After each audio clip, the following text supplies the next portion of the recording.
Nagsimula mula sa Girian, Tulacan at Sigawan sa isang subdivision sa Las Piñas City. Ang mga pulis na may hawak na riot shield sinusubukang pumagitna. Sa gitna ng tensyon, biglang may tumumbang gwardya sa panig ng pinapalis na Homeowners Association. Na-stroke daw ito sa gitna ng init ng sitwasyon. Agad siyang binuhat at inilayo sa nagbabangga ang grupo.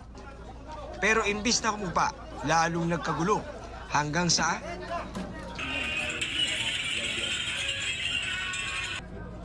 maya-maya lang, tuluyan ang napasok ng isang grupo ang tanggapan ng Homeowners Association kasama ang sheriff ng Human Settlements Adjudication Commission o HSAC ng DSUD. Ayon sa kabilang grupo, kinagulat daw nila ang marahas na paraan ng pagpasok sa kanilang opisina na nauwi sa pagkasawi ng isa sa kanilang gwardya.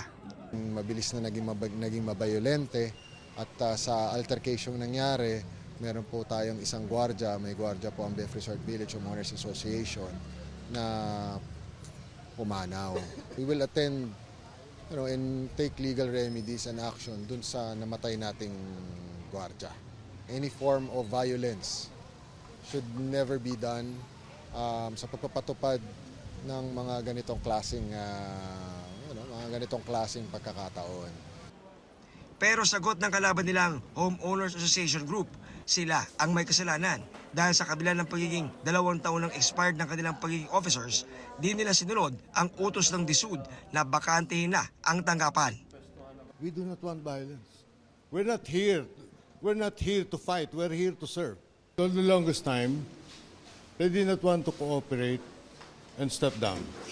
And if you read the rate of execution, the implementation of the rate of execution itself, okay, that they have to cease operation, step down and stop management of the HOA, and turn over all assets. If they cooperated,